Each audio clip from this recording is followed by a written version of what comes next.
Welcome to another episode of Courageous Me.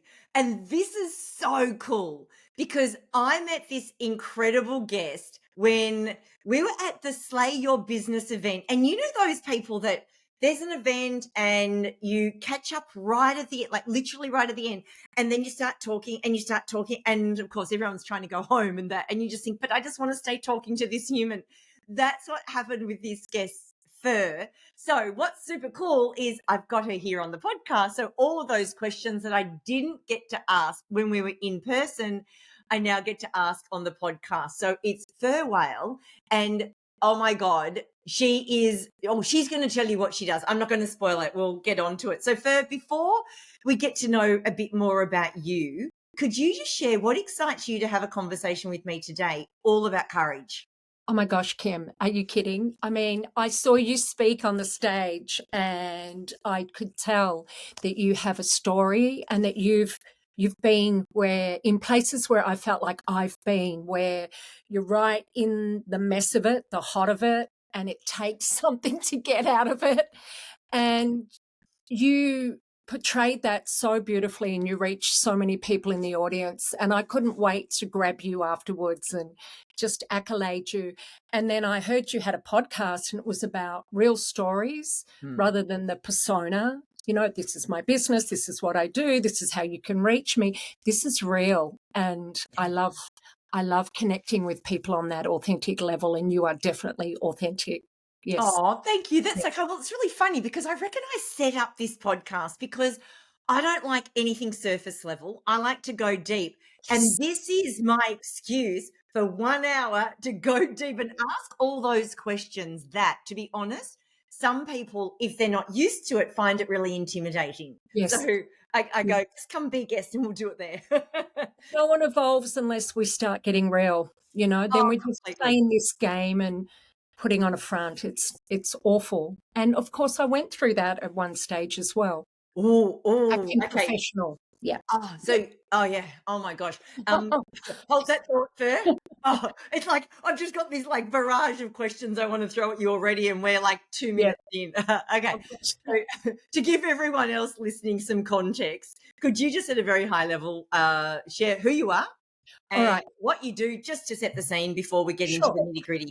So, of course, my name's Fur. I founded a beautiful business called She Talks, and it's born totally out of my own experiences. And going into those rooms where I didn't see many women, and women weren't getting up, and they weren't the keynotes. The men were the keynotes. And I was like, where are you? Where are my women role models? So out of that passion, I created She Talks. And look, I'm a keynote as well. I've been keynoting for about 10 years solid, speaking for 20 years. Didn't want to be a speaker, got drawn into it, came from total anxiety. And now I am totally on a mission to support women in their voices. And I work, just saying, I'm multi-passionate, and I work in many communities, the African community, high-level business women, keynote speakers. So I work across those dimensions because they are the groups that need the support, or the Oh, guidance or coaching, So that's what I do. oh, But that. beyond that, Sorry, carry on. beyond that, I have a background, surprisingly, in drama, theatre, radio, Taoism, meditation, and these all inform me. And I'm also a qualified naturopath, which I did for myself. And I find that really puts a lot of grounding in as well. So that's me. Oh my goodness. Oh, fur, fruit. I've got, oh, where do we start? Oh yeah, that's my F word, by the way. Oh, okay, got it. I never get into trouble that way. Yeah, sugar Yeah. or fish. Uh, okay, we're going to have to unpack the whole speaking thing from anxiety to now not only being a speaker, but Yeah. coaching speakers, teaching speakers, all of that. So this can be a challenging question because I'm sure you've got many answers. But when was a moment that you really had to reach in and find some courage? Let's start with one moment and let's see where that takes us. Yeah, I will take myself right back 20 years ago, and I was running an art group for underprivileged women and women going through SACASA, the Centre for Sexual Assault. And it was great because I also had been through Sakasa through my own experience, having to transform that. And I find myself being able to run these art groups through the council. So it was funded, I was behind closed doors. And then all of a sudden the council were coming in and watching me, and they said, we want you to get up on the stage at our next event and talk about what you're doing and how we're supporting the community. And I said, no, you got me wrong. I'm behind the scenes. Anyway, they encouraged me. I get on the stage. Kim, there were 1,000 people in the audience. There were government officials. I can feel my skin crawling just thinking about, I'm going back to that feeling. Yeah. And I was behind a microphone and sort of looking down at the ground the whole time I spoke, but everyone clapped and it was great. And I thought, I think I have a message and I think I want to share it, even though I go bright red, even though that was really uncomfortable. I think I'm meant to do this. But to literally get on the stage, I'm going to tell you something. Even in theatre, backstage, you line up, right, backstage or in the green room before you go on. And I would have to say to my other theatre buddies, I have to go to the back even if I'm coming on first or second, because I'm going to fart out of nervousness because my guts were turning. Here I am. Here I am behind the scenes at the council, the town hall in St Kilda, behind the scenes, and I'm farting like crazy and I'm trying to hide it. Yeah. And so it really took something, because I was trying to hold it all together and be professional, but I couldn't. And I shook the whole time. Well, why did you do drama? Where did that come from? Well, that came from, I studied art, and part of art was a drama course. So it just came with it. And I actually loved it because I knew everyone there. They were my classmates. It was just fun, just fun. But eventually drama became the thing that allowed me to come out of my shell. Oh, yes. Since the trauma, it was the trauma that shut me down. And then I wanted to get back to who I truly was, my authentic self, yeah. And that was through drama that helped you do that? Yeah, 100%. Most people go to therapy. You went to drama. Well, I did both. You did both. Yeah, I kind of thought you might have. I did Yeah. both. Yeah. Oh, my goodness. So during school, when you were a little girl at school, were you interested in drama or art or? Okay, here's the story. Okay. So grade 5, grade 6, the recess bell would go and I couldn't wait. I was the first out the door. I would run to the shelter and sit on the bench, and my friends would gather around because they'd want to know what I'd just read. I was a geek. I was into philosophy books, but I was reading this really amazing ontological information, which I wouldn't have known the word then, but it was stuff about how to change your mind and get a better life. It was all that philosophy. But it was like magic to me. It was fascinating. And I was like, you can do what? And breathing stuff where you can go into altered states. And I truly loved all of that stuff. And so I'd be the first out the door. I'd get on the bench, and eventually I'd have to stand up on the bench because so many people, so many kids would gather listening to, and guess what else you can do? And guess what else I read? And I've always had an audience, and I've always been the one to share information because it just lights my mind. Oh, my God, So but you I've did always this at been, I school. look back and I go, yeah, you've always been a speaker. Oh, my gosh. But this was at school. What school did you go to? Because School. nobody did this at my primary school. Oh, sorry. Where were you? I know, right? But Oh, my gosh. but it's crazy because I look back and I go that I am from preachers and teachers. So my whole lineage, my whole family are preachers and teachers. So it just felt normal to me to just get up and share. Oh, wow. And then having people around me wasn't so much like, oh, I've got an audience. It was just, yeah, we're in this together. We're doing this together. This is fun. This is exciting. This makes sense. Okay. So you didn't become a preacher or a teacher, not a teacher in the I traditional didn't want to. sense. I never wanted to. No. I actually rejected the idea of becoming a teacher. Oh. Is that I rejected religion even before that. But oh, how come? I I'm I sound so nerdy. Okay, Be nerdy. I'm nerdy too, so be nerdy. because I wanted to see, well, actually, I had a traumatic experience. My mum passed, Oh, and I was being groomed and molested, sexually taken advantage of by my dad's best friend at the time. And oh, my dad, this sounds, yeah, my dad was trying to kill himself with his police handgun, and I'd taken it out of his mouth. My brother, older brother, middle brother, had taken it out of his mouth. And so I'd actually felt like all of my beliefs were shattered, gone, no beliefs. how old were you? I was 15, Oh, fair. 15, 16, those Yeah. 2 years. But because I had the foundation of all the books, because I was a voracious reader and was Mm, even reading Germaine Greer and just all great books like that at the time. Look, yeah, I had amazing parents. Came yeah, out of the hippie era. They came mm, from preachers and teachers, so they wanted us to have a voice. So yeah. I give kudos to them about being what some people might say you're a bit evolved at that age. I'd say most kids would be if they were given half a chance. Yeah, they're Yeah, just not given the chance. I they're not completely given agree with that. yeah, Yeah, yeah. yeah. So my parents nurtured that. But so all of that was happening. My beliefs were shattered, and because of the books I was reading, I thought, can I actually form new beliefs? Can I take a belief that I want to believe and make it real? Mm, And do those beliefs, can I just take a belief and have it apply here, work here, but not there?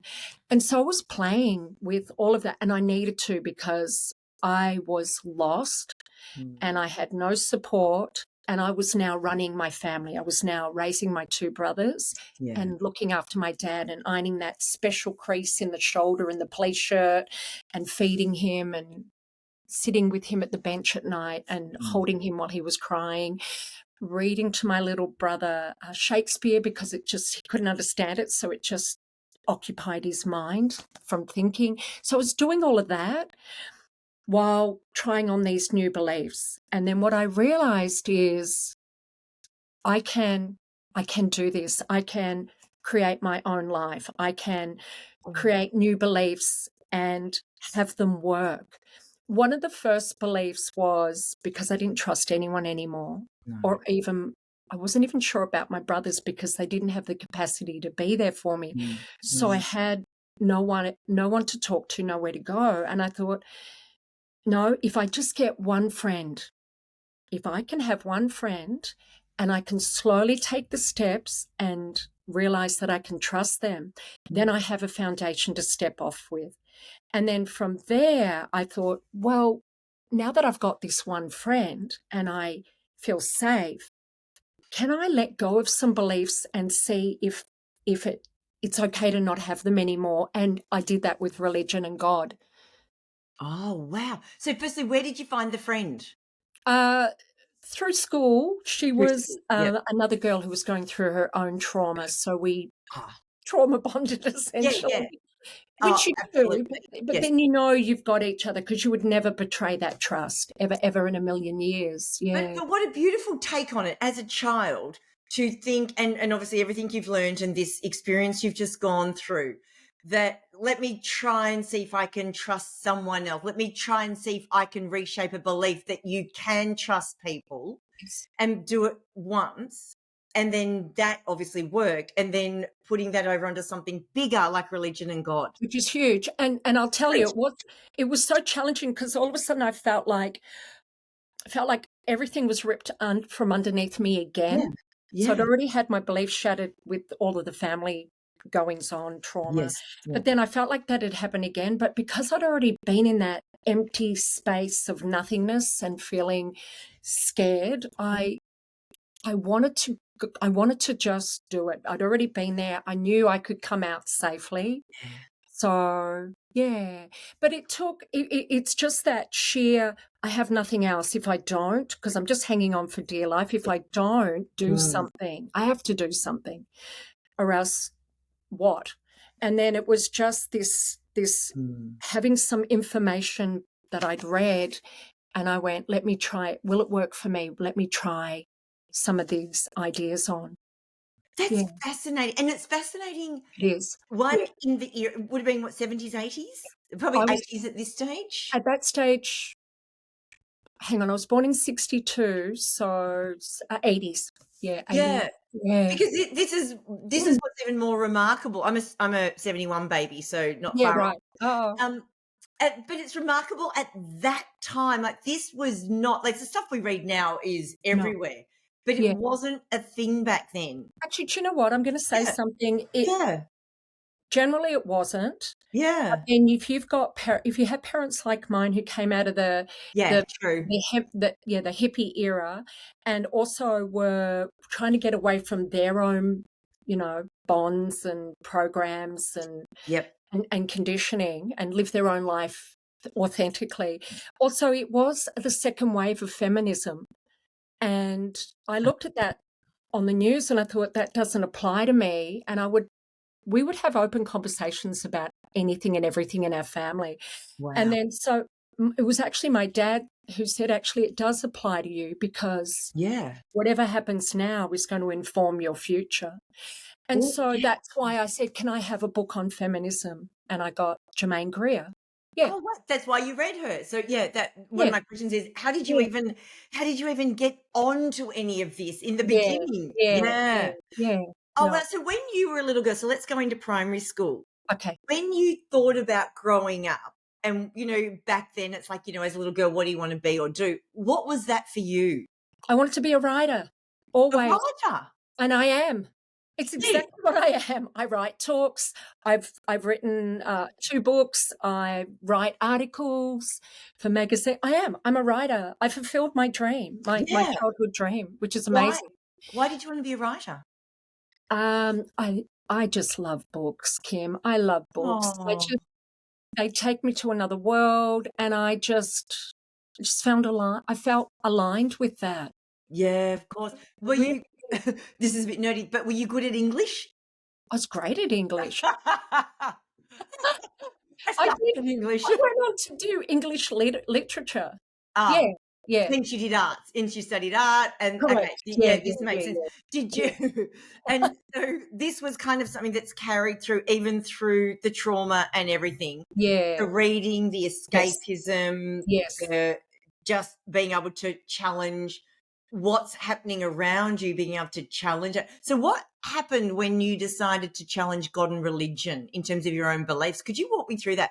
This is fascinating. Yeah, because I wanted to even let go of there's something out there that Yes. supports us, which there is. Yes. There's a unified field, Yes. there's a field of consciousness. This is where Yes. I sit now. And I mean, it's all in quantum physics, or you could Mm, call it you could call that God if you want. But mm, I decided I didn't want to believe anything yeah. and just see if I would be okay. Do you know what?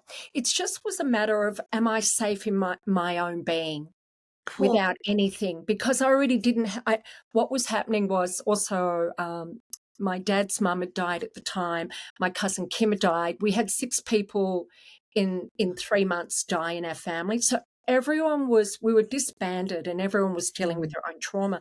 But so I guess, I mean, to be honest, that came from, can I do this by myself? Am I going to be okay in the world? Because I knew that I was going to be going off to university mhm. and I was on my own. I had nothing or no one. No. Yeah.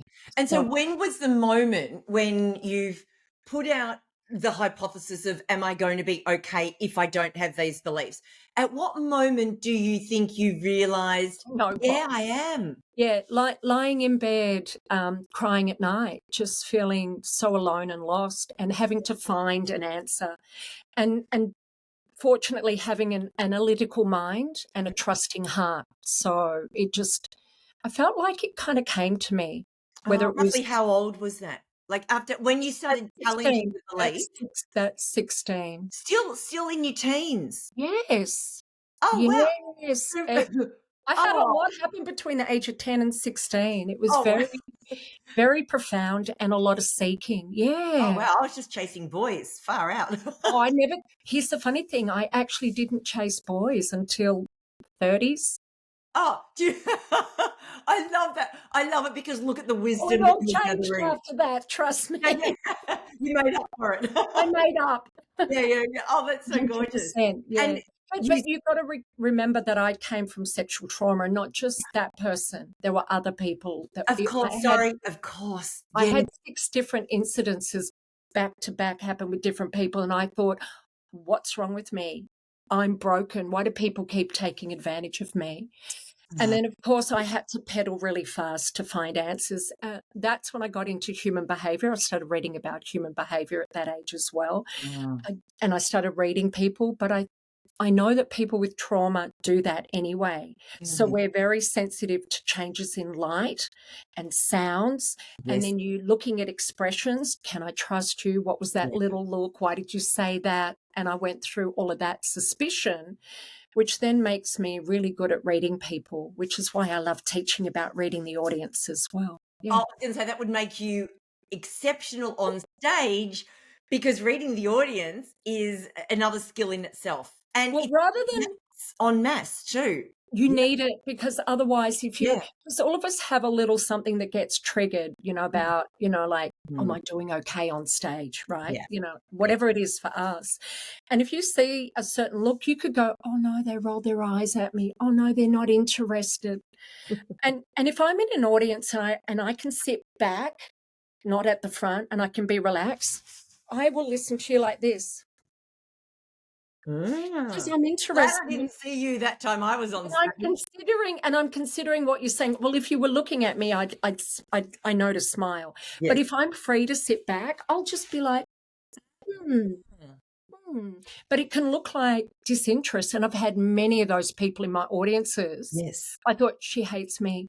She doesn't like Yes. what I'm saying. They're not relating, and they're the ones that came up afterwards. Yeah. Well, do you know, I had that when I did my first keynote in front of the biggest audience I'd spoken to, which was about 500. And there was a guy in the audience, and that's exactly what happened. I was so traumatized by that one human. I went and got a life Yes, coach it's to help me work true. out It's how to true. deal with it. So, For me, yeah. it would be especially a guy. Oh, he's thinking, oh, she's Yes. talking too much. She's opinionated. What does she Yes. know? Yeah. We just rack it. We have all of this. Yeah. We just Oh, get yeah. triggered and our stuff comes up, and people forget that. People romanticize being a public speaker, but they Oh, don't of course. realize what it takes, Yeah. because you're just constantly triggered all the time. And you have to be your own advocate for your personal development, or else you just, the day after doing a talk, I mean, Mm, yes, right after it, but the mm, day after, mhm, and mhm, your analytical mind's just mhm. still trying to pull it apart and go, and this happened and that happened, and I didn't do that right. And they looked at me that way, and people didn't really come up to me afterwards. Maybe something happened that they didn't come up because you were so good. You were so good, they didn't want to approach you, or, you Oh, know, we Fur, just, I feel like you're just talking about my life. It's like you fly on my shoulder. This is exactly the thoughts I've got. Okay, yeah, I need to talk to you all about this public yes, speaking. Not yet. I need to go back a yes, second. Just, you said that. Sorry, this is really interesting. You okay, said that you were abandoning religion and God. You wanted to work out if you could yes, survive without it. yes, Also, the concept of there's something out there. yes. Although you've since said that now you know there is. Did that all happen at the same time when you, one, realized you could survive without it? But secondly, when did you embrace the Got thought it. back that there is something out there? So I was doing karate in school, Of course you were. and Yes. Zendokai, and so part of it was meditation. And I, Ah, we had such a great teacher, because even though we were teenagers, he was treating it very seriously, as he would with anyone. And yeah. so we were doing transcendental meditation. Oh, And in these states, I was having information come through, and I was just trusting, like I had feelings of, we're connected. We're all connected. And mm, there's something out there that we're connected to. But not only that, I would have voices come through, like a voice of wisdom. And it was like, that's not me. That's not my voice. And I have never had that thought before in my life. um, But it would play out as true. So okay, so you were through the meditation. were experiencing, even though you were challenging the beliefs, you were then experiencing it, which gave you the evidence Yeah. yourself Yes. to accept that belief as being one you do wish to uphold. Yes. It Yeah. just it felt so real, and every time it, and I Yeah. was calling it intuition, and so it would tell me that's going to happen, and it would happen. Oh, wow. So I just went, there is something else. Yeah. This is Okay. not me. But also I have an experience of having visitors. I had my mum visit me afterwards, and I thought it was real. And then I've had ancestors visit me. So Oh my I God. mean, I mean, how I just had to agree that there's something Yeah. else, but it's not God sitting. It's not a man sitting on a throne. That you know, Yeah, and I do. even karma, I gave up. I came to the conclusion, okay, karma is what we create. It's not if we do something, we're going to get Mm. punished. If we think we're going to get punished, we get punished. I'm just that kind of, I became the kind of person who questions everything now. And how true is Mm. that? How does that apply? Does it apply to Mm. me? How does it apply in the world? Yeah. But I think that's a beautiful place to be in, where You you too. can take something, Yes. put it through your lens of questioning, inquiry, intrigue, and then you can decide whether you accept it or not, whatever that looks like, Yeah. as opposed to just taking it at face value because that person said that thing. Yeah. That Yeah. is beautiful. Oh, oh Yeah. my gosh. But Oh, I I think, love I that. think, I think, I think to be I think public speakers need that, though. I think we need more of that on the stage. I'm really over seeing cookie cutter speakers just regurgitating the same information. Yeah. We Yeah. really need more thought leaders, and I want more Yeah. women thought leaders. I want women to really know that they have got a big idea and that they need to be in the world sharing that big idea. Oh, I share that with you. Oh my God. I mean, this is what this whole podcast is about too, is getting women to have a voice, to be able to confidently share it and not be held back, not letting the nerves of the audience, like being on stage, Yeah. stop you. And I really am intrigued by the fact that even when you're at primary school, like you already started to have an audience. So just walk me back to that time when you're in arts and they ask you to get on the stage and you're like, no, no, no, no, no. I'm the behind the scenes woman, not the on the front, not at the front, especially not the one behind the microphone. Albeit when you were growing up, you have had an audience before. What happened after that? So you've decided that, oh, yeah, maybe I really am meant to be doing this. What happened after that in the context of you speaking? Well, they kept asking me to get up and speak, And you kept saying, and I tentatively say, okay. yeah. And then they were starting me to do interviews with homeless people, and I just loved it because I was connecting with people. But what kept me getting back up on the stage was they gave me great advice. They said, "Don't disappear, Fur, come here." And they grabbed me by the arm and they said, "We're going to walk around the room because people want access to us. They Yeah. want to come up and say thank you. They want to ask you questions because what you said isn't nothing. They You're connecting with people, and it's done something within each person. Mm, So mm. we're going to walk the room, and we're just going to let people talk to us." And I'm like, but I'm so embarrassed. Like, I don't think it was very good this first time. Yeah, yeah. I'm going bright red now. And they said, that's what's beautiful. You're giving others permission to be themselves. And I went, Oh, oh, okay, then, and that makes sense, right? It's like, yeah, well, if yeah, that's what I'm doing, I can be okay with not having it all together. yeah. And so what I was getting was Mm. feedback. I had no idea because I said something in that talk which just came out of me. And then afterwards, I tried to shove it back in because it was my story, which was no matter what you've been through, no Mm, matter what you think you know or don't know, you can have the life that you're dreaming of. But it just takes you never giving up and just find the answer, find the people, find the way.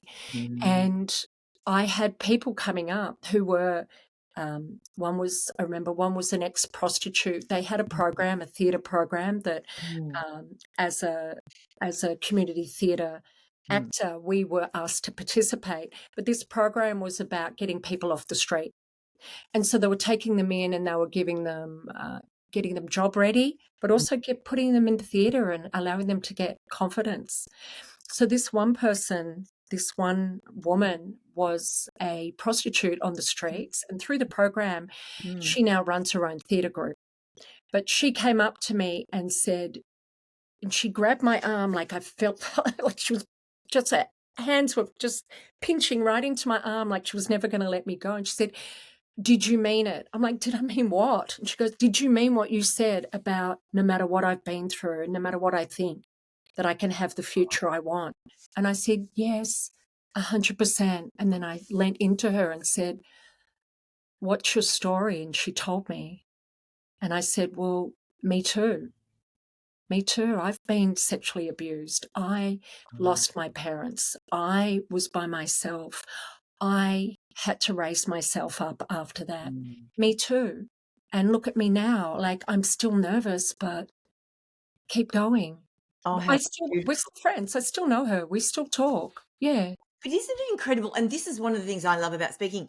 You said one thing, and yes, I'm sure there are other people that it impacted, but one woman questioned that one thing, and that changed her life. She could have given up, Yeah. which we all go through that. We want to get, we like, Yeah.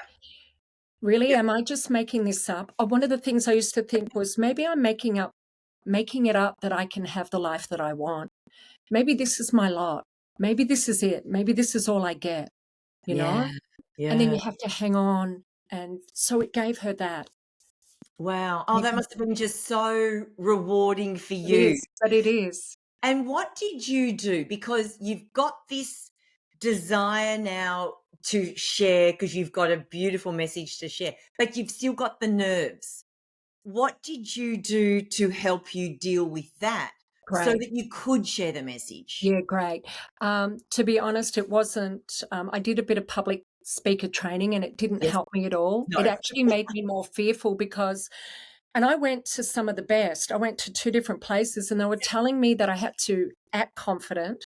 They were Yep. telling me how to move on the stage. So stagecraft, predictive stagecraft. Yep. Yes. Yeah.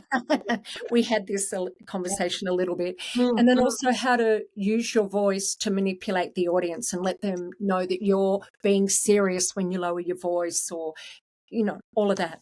I do. And it just gave me more to remember.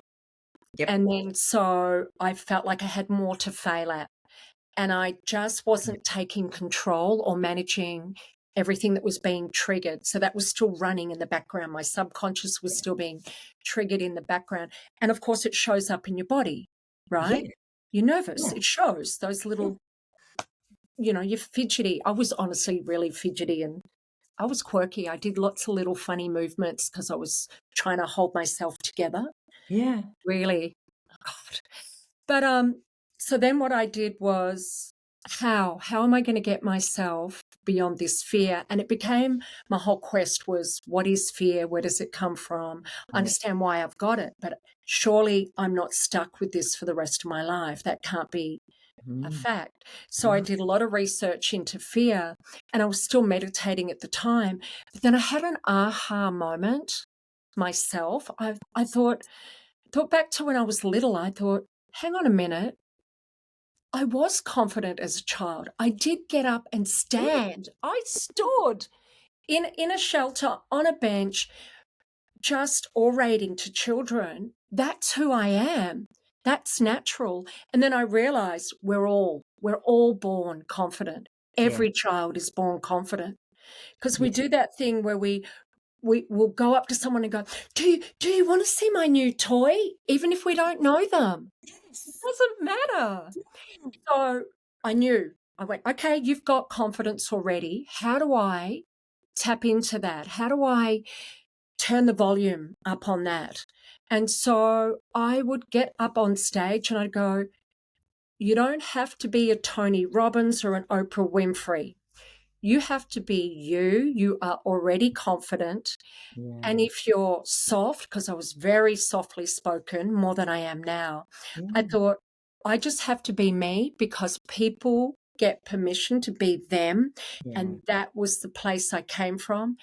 And then as my confidence grew, I still went red. I still farted backstage. I still had to resist the temptation of wiping my hands, the sweat from my hands on my pants. Yes. But and then I would just deliver. And my whole drive was, what do they need to hear? What do they need to know? I'm going to trust that what I'm saying they need. Mm. And then I would tap in and I'd hear, say this, you need to say this, as in me, tell that story, say that thing. And I think, no, that's really embarrassing. I can't say that I went through that. That means I'm broken. That means I'm no good. That means no one will want me or love me. And I go, no, you're okay. And I had to risk everything. It was a whole journey of courage the whole time, Oh of my God. backing myself. Do And you remember a moment when that happened and what the story was? And you did do it and you did survive and you probably had incredible feedback or direct feedback about it. Does anything stand out? every time it was just like that. Every time I risked to Yes. say something, and Yeah. I'd go out and walk the audience thinking, oh, I wish I didn't have to do this, but I do because it's the only way through, Yeah. right? Yeah. Otherwise, I'd go home and I would never walk out my door again. No. Look, to be honest, I would get migraines, really bad migraines before speaking, and I realized that that was me self-sabotaging, because Yeah. all of that back then, anxiety, self-sabotage, fear, I felt like I was dealing with a lot. But Mm. if I didn't have to get up and do a talk and I was running my art group, or even the mayor would come in and see what I was doing, I could have a confident conversation with him. No worries. I knew exactly what to say or how to be. But then here I am on stage freaking out, but I had to take it all the way, or else I Mm. would just go back to Mm. having migraines and I even, I turned down a speaking role. I paid one of my first speaking roles. Yeah.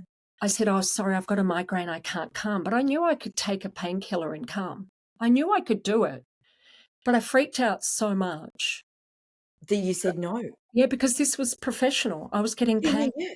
and I Yeah. wouldn't be good enough.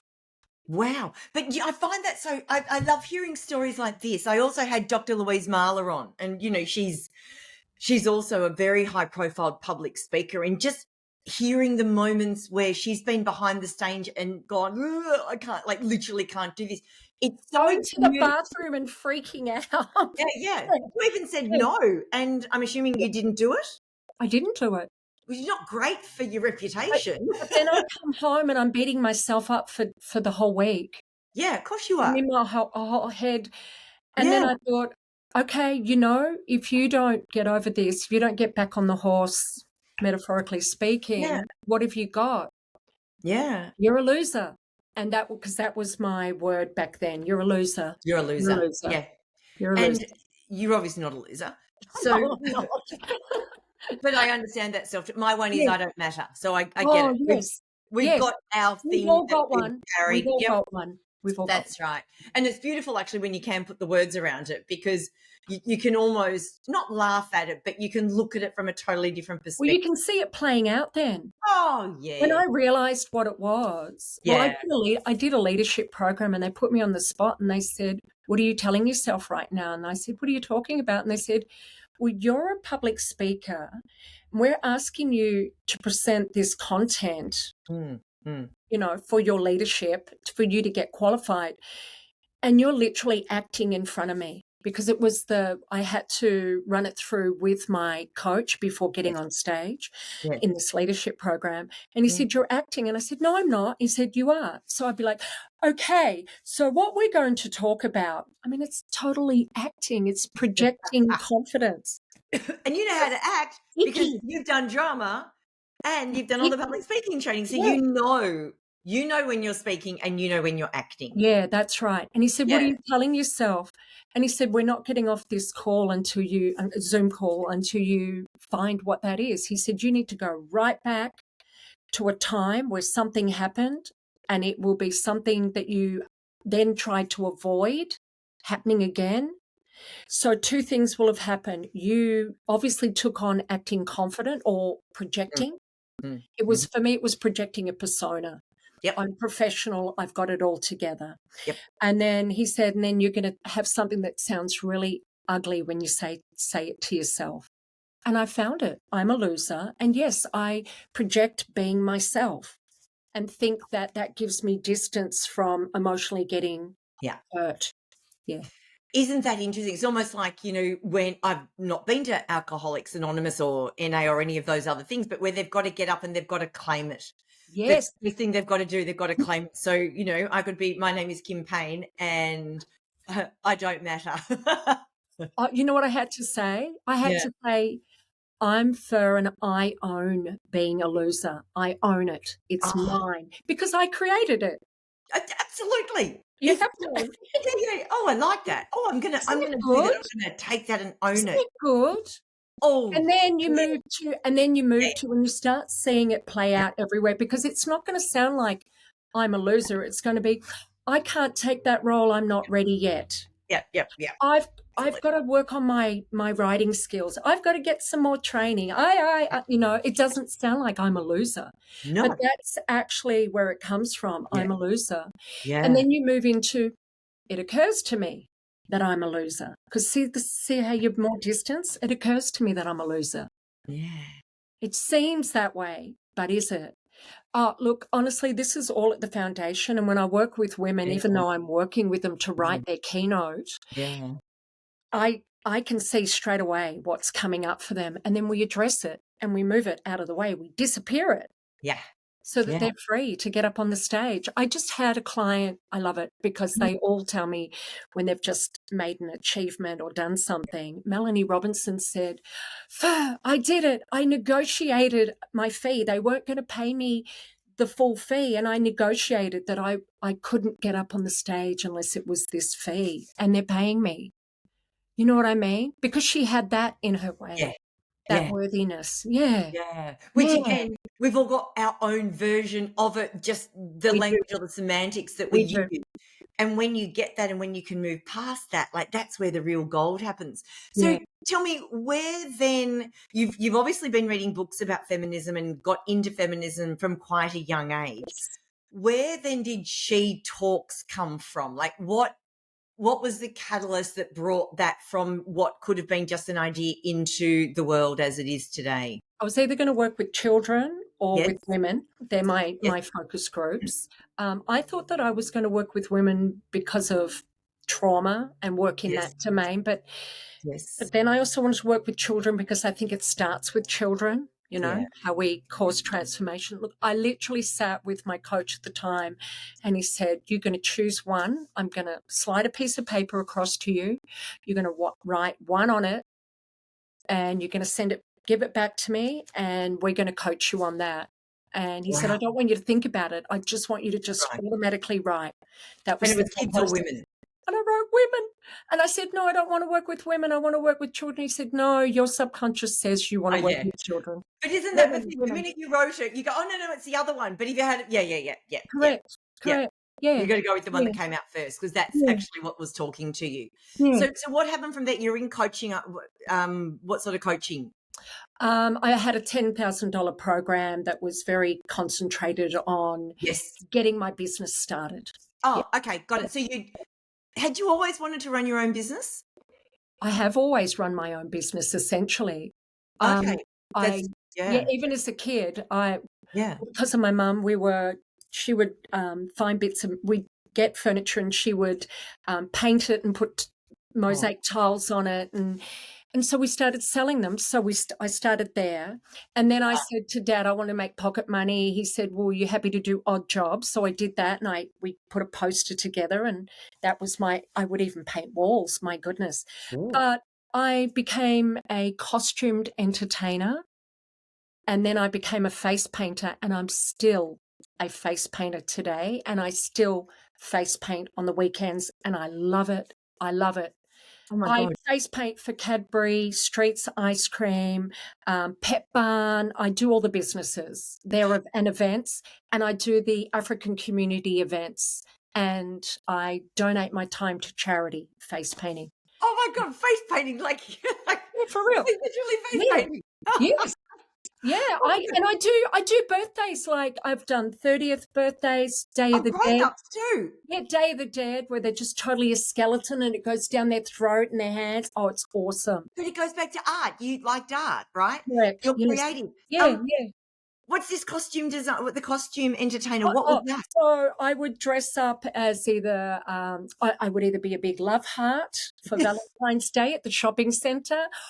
I was Batman once, which I absolutely loved because no one knew I was a woman. Yep. Oh, Yep. wicked. I was a cow and I had to wear an ice pack because it was so hot. Oh, I want to be like you when I grow up. This is so cool. But through doing the costume, well, actually, I was working. I was just walking into the centre, and I got approached, and they said, "Oh, you look very confident. Would you like to do costume work?" And I said, "That's hysterical. You're telling me I look confident." And I'm going to stick an outfit on top of you to mask you, Yeah, yeah, basically. yeah. Yeah, yeah. But then I met a face painter. The face painter there is who's still my very dear friend. She used me as her palette to do face painting and take Yeah, photos for her portfolio. And yeah. then I said, "Oh, I want to learn." So we did face painting together. But Oh, I dressed up once as a pirate and went out to meet the naval ships. of course you. And they would do things like, "Are you okay to wear a snake?" I said, "Sorry, wear a what?" And they said, "Well, a live snake, and you'll have a handler with you." And I've got these fab photos of me with this big python around my neck and hugging the captain of the ship. Oh, that's hilarious. And I I love all this though because you've exuded confidence. So you end up because I didn't know what a costume entertainer was. So now was I just know. playing. I was just being me and playing in the world. Like to come from all of that trauma, I Yeah, just wanted to be in the world and yeah, play and enjoy people. And I love people. I love yeah, connecting with people. So that's yeah. all I was doing, you know. And it's beautiful because that's kind of the child element, right? So It going back to is. when you were asked to choose between women and children, you Yes. actually chose both. Yeah, I did actually. Yeah. I Like did. you might have written women on that piece of paper, but Yeah. you've chosen both because Yes, even face I have. painting, even on adults, is still that child kind of like It is. activity. And Yeah, yeah, oh, that's so yeah. beautiful. And So, I run workshops in schools as well. there you go. I So keep when them you chose women, kindergarten. You're gone. yeah, what happened when you chose women? So Oh you yeah, had to make okay. the choice. What happened? Um, so I had a friend Simon. He used to work at Silicon Valley and fly Right. back in, and he was my intellectual friend who I would run business ideas through. Yeah.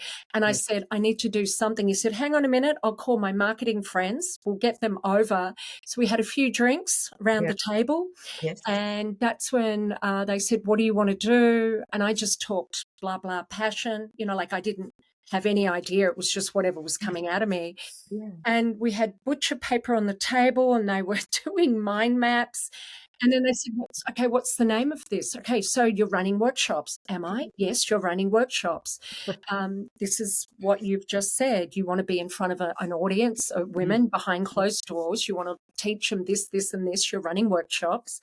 And what's it called? And I said, I don't know, it has something about she and talks. And they said, she She talks. told. Wow. And that's how it came up. And you know what's funny? People would say that to me in my younger days. The She grown-ups would talks. say, "It's okay, she talks." Because I would talk a lot, but it wasn't no one ever said, "You talk too much," or No. not in my family. Yeah, they just said, "She talks." So isn't it interesting how that came out and maybe it felt like it came from nowhere, but yet it wasn't. It was seeded. It was Yeah, already in there seeded. and it just Yeah, came through you. And I yeah. can see your necklace. So those who are just listening at the audio can't see, but Fur's wearing a necklace with the word on it, she talks. That's so cool. And so that you said workshops. how Yes, did that then become, so I know you do a lot of work with women, particularly around in public speaking yes. and getting on stages and writing Yeah, talks. Yep. yeah. So I literally, so I wrote up what I wanted to say in the day, and so I wrote up the workshop, and then I booked a venue. And Yeah. because had just recently finished with the council doing Mm, the art groups because funding ran out, which is perfect segue, right? It meant to yep. happen. Yeah. I booked a venue, low cost, fantastic. It had a stage. It was a beautiful venue, one of the community centres. I Oh. booked it, and then I put out an Eventbrite ad, and I thought, oh, what have I done? Am I ready? And it was all booked, so I just did it. It was all booked. What can I do? Oh, I love that moment where you decide something, you put it out there, then you go, "Oh, fruit. I don't know if I can do this." Yes, yes, been there many times. And Absolutely. and people were, and actually it overbooked. Oh, Yeah, I thought I won't get everyone to come. I hadn't realized I was meant to do a limit on it of 30 people, right. and I overbooked, and the venue only takes so many, but I literally booked out all, like I started strong. But I figured, of course, because it's for women, and it's women do have this need for public speaking, or a romanticized idea of being a public speaker. Oh, Yeah, completely. And how long ago was this fur, can I ask? 2015. Oh, okay, so 10 years ago. Yeah, Yeah. Yeah, yeah, yeah. Oh, completely. And I know even now that when I've run a couple of public speaking masterclasses, and they've been my most popular ones. yes, And it's not about getting women ready for stage to be necessarily a paid not speaker. necessarily, No, no. it's about that inner confidence to share their story, like we said a little bit earlier. Yeah, Yeah. Oh, yeah. wow. I've And had so, women, yeah, I was yeah, just gonna you say, go. women who've come through the workshops just went, "Oh, it's about being authentic. Yeah. It's not all that other, oh, I'm No. free to be me." And Yeah. then they've gone on to write books, take the stage if they Yeah. want to, get up and speak at work. One, Yeah. like managers, I've had a few female managers at banks who just dreaded getting up and doing those meetings that were part of their role, and now they're just love it, and they're Yeah. creating the meetings. And Mm. then I've gone all the other way. I did a program in 2016. It was a 3-month program to put women through and completely train them, but they had to have a complete fear of getting on the stage. Yes. Yes. Yes. And I wanted to see if I could transform that, because I was also transforming mine still, Yeah. and still Yeah. in there. And they went on to Charmaine went on to speak with on the stage with Dr. Dean Martini, and I Oh. went on to speak with Les Brown on the stage in Oh. America. Yeah, I yeah, love you yeah, guys. yeah, yeah. And they were not going to get on the stage. Charmaine would disappear. She'd go, "I'm just going to the toilet," and I had to send someone to get her. She's not in the toilet. Don't know where she is. She'd come back. Her eyes are red. But She's she done it was right. saying, "No, I'm not nervous." And same thing, I had to say to her, "You need to not act. I just need you to be you. Can we start from there?" And I didn't think she was going to make it through the program. And then I ran an event, a staged event. We had 200 in the audience, and I Mm. put the 6 women on the stage, and I was the final speaker. It was like Mm. a graduation. I Mm. wanted Charmaine to be our first speaker because she was talking about Yep. sex and sexuality. Yep. Didn't think she was going to make it, and she did. And she was amazing. And we got standing ovations. Every speaker got a standing ovation. It was mind blowing. Yeah. And do you think the key reason why the impact was so great that you got standing ovations, all these women did, was that there was a level of authenticity that is not what you always see when you see people speak? And they Mm. said what they might not otherwise have said in a way that they said it, because I got Mm. them Mm. my whole, and I still work with big idea. You've got a big idea. What is that? And it's not, oh, we need to be resilient, or No. you've got to have time management. It's not all of that, it's not that. It's write down, go back through your whole life. What's been Mm. driving you? What Mm. matters to you? What is the change you want to see in the world? Mm. And get them to really dig and find that point of passion that's always been with them, that they've been a little afraid of being opinionated about, Oh. you know? And so for Charmaine, it was about self-masturbation as a Oh. practice. That's how she opened her talk. Also, that breaks the script, doesn't it? There's who would have thought that? Oh, wow. Yeah, And being able to own that but and she's feel a comfortable to speak about sexologist. it. Yeah, yeah, yeah. Talk to her clients in the way that she Yeah. did her talk. But the way she, because I let them all first write their talk, and then we did the next lot of Yes. modules just to Yeah. so they could see the comparison, the difference. I Yeah. needed them to know that there was a difference. So in the beginning, she was doing her professional speak, which Yeah, is yeah, what we yeah. do when we want to be professional, Yes. terminology that just, even if people understand it, it's still a bit alienating. Yeah. And talking about it in a really tame way. She got on the stage and she said, "Who's flicked the bean?" Something the monkey, something I can't even remember what they're all called. Who's flicked the bean recently, or something the monkey? She did something like 4 different sayings, Oh, and hilarious. then explained what she was talking Yeah, about, yeah, yeah. and essentially went into, she really means it, how important it is, that it's good Yeah. for our health, it's good for our relationship with our partner when we do have sex with them. Oh god, a lot of the audience would have gone home very happy and had They very loved lovely it nights. Oh, because it's absolutely. just real and it's what people are thinking. Yeah. Yeah. I do a Yeah. thing, I say to them, "You've got to tell one on yourself. When you write a Yeah. talk, you've got to tell one Yeah. on yourself." You Yeah. did that, which is why I admired your talk. You've also got to talk in a way that's vivid. So it's Mm. got to come back into the present moment, like get Yeah. them to come right where you are at Yeah. that time. There I was. There I Yeah. was in the schoolyard, and Yeah. the recess bell, and I'm the first one to run Yeah. out. All of that. All of Yeah. that. I'm a Yeah. very, very big advocate of that. Yes. And yeah, exactly. Tell me what's your big idea then? Yeah, my big idea is about inbuilt confidence, that we have inbuilt confidence and that we Mm, always have it there, and that we're not, we don't have to be your kind of confident, your kind of confident.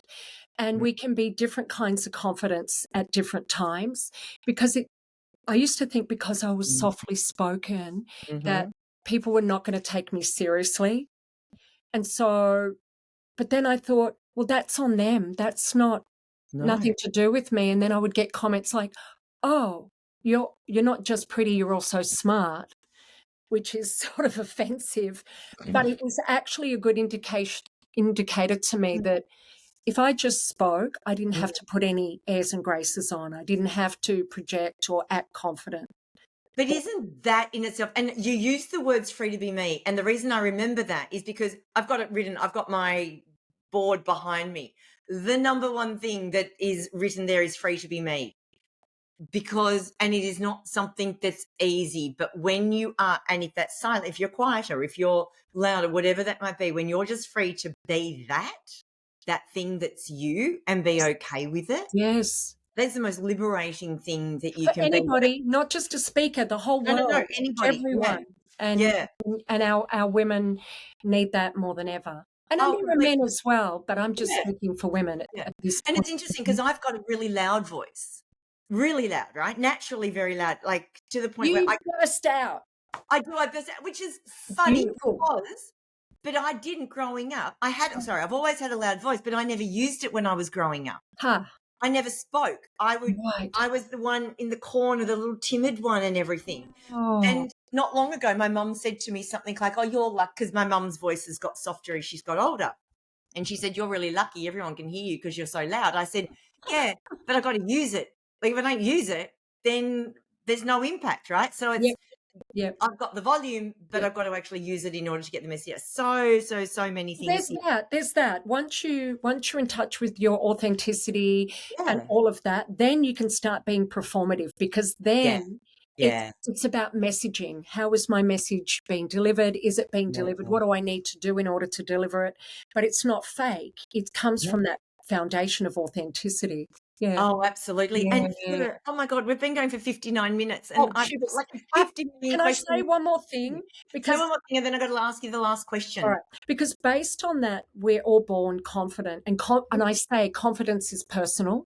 Yeah. But Yeah. But women are the greatest role models that we have in the whole planet. Think about it. Come I on. agree. We're all born from a woman. Yeah. They are our greatest role models, Yeah. no matter what. So I want to see women tapping into their authentic confidence Mm. and sharing their big ideas. That's my mission. That's Oh, two I'm things you've absolutely mentioned. driven. And Yeah. that's my big idea, is that we need more women in leadership through that foundation of being, through that way of being. Oh, I love it. Oh my gosh. So we are so aligned in this respect, Awesome. albeit doing it just in slightly different ways, but the same Yes. idea. The same Yes. this Yeah. whole podcast is about giving women the platform Yes. to be seen and heard. Yeah, and please, we And need more of you women. Just oh, because yep. Kim or I are doing this, or anyone else, don't Google and go, "Oh, the market's saturated." Just do it authentically. Don't cookie Yeah. cutter it, and get out and just. Do you know what? You only need a small Yeah. network or audience to really Yeah. make an impact. If you're training women or Yeah. other people to speak, they then go on and do their part. So it's a Totally. ripple on. It's a Yeah, rip that's yeah, yeah, exactly, yeah. exactly, exactly. Yeah. Okay, so Fur, Yes. what's the next thing that you've got to really reach in and find some courage for in your Yep. life, personal or Um, professional? yeah, and it's what I've been working on in the last month. 2 years ago, um, I applied to speak at Mind Valley, and then Oh, I thought, I wish I hadn't done that. And thank goodness, the first year I didn't even get an email back. So and they do say if you don't get an email, it means you're not that means no. accepted. And I went, damn. And then I went, good, because I just couldn't have done it. Second year, again, same thing. And I thought, I'm feeling better about it, but I'm still kind of glad that I didn't get it. And then Mm. out of the blue, a month ago, they write to me and say, are you coming? You've been accepted. And I'm like, no, I'm not ready. I've got all this to do, and I've got to book it. I haven't even got the time. And then I sat with it and I went, actually, there's a really decent part of me that's excited to Yeah. do that. And so I've literally been meditating on it and shifting whatever's in my way, and then deliberately, intentionally talking to my two besties and saying, this is what's in my way. And then they're beautiful. They check in with me and say, okay, what's there for you now? Okay, what's there for you now? And so I'm shifting it, but through acknowledgement with others, with my besties. And I'm just ready now. I'm just ready. I just have to get the stars to align to get there. Yeah. Yeah, yeah. Yeah. But how beautiful that this is something you've wanted. You've applied. You've actually physically applied a number of times and not heard back. I wanted it And long now you're before ready. then, though. I wanted it Yeah, long before then. It was a I pie gather in the you would have. sky dream. Yeah. Yeah. Well, Yeah. I'm speaking at a conference in 2 weeks over in America, and I applied 10 years ago Oh, and got rejected. Well, didn't get accepted. yeah, Nicer way of saying it. that's it. Yeah. Yeah, and then applied a couple more times after that, but not as formal. I applied to apply because you got to apply to apply. This year, or at the end of last year, a guy who's seen me speak many, many times actually put me forward to apply, which is the only way you could then apply. And I got through, and I leave in less than 2 weeks. I leave. I'm so excited for you. Like this is, I've dreamt of this. It's been on my vision board for 12 years. And now it's happening, and I think as it's getting close, like I'm at the point now where I can almost count on two hands how many sleeps.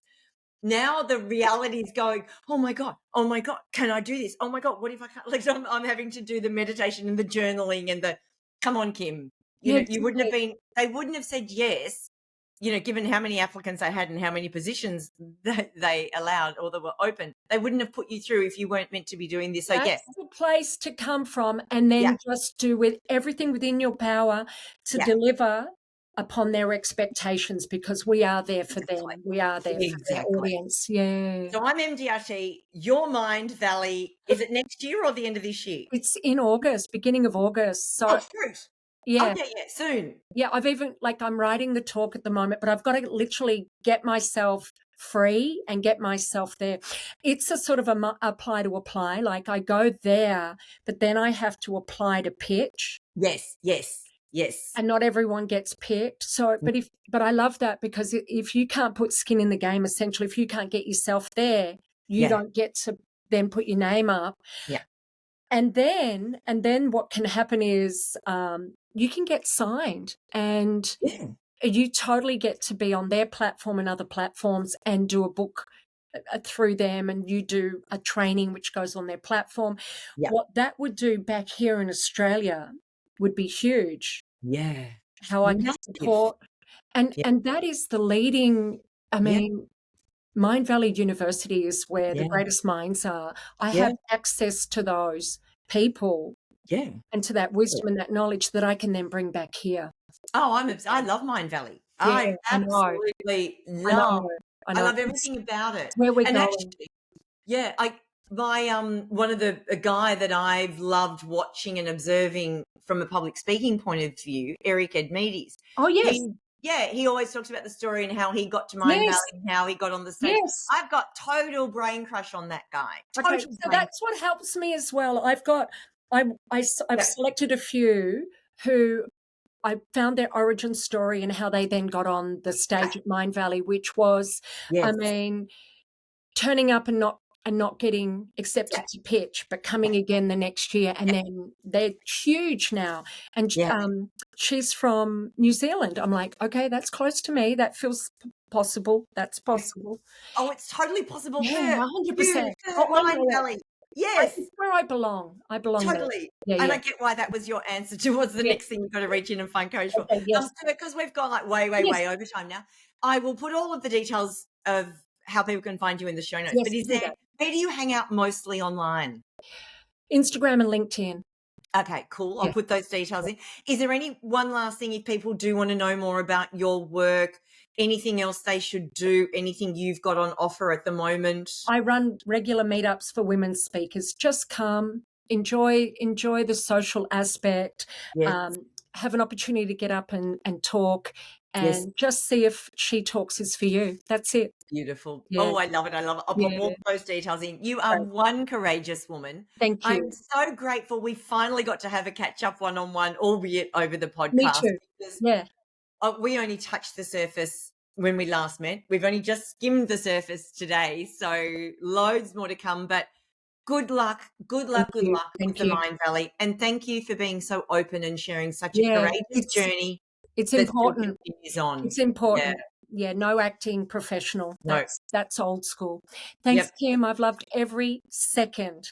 Thank you Thank you so much so for the much. opportunity. All right. Pleasure.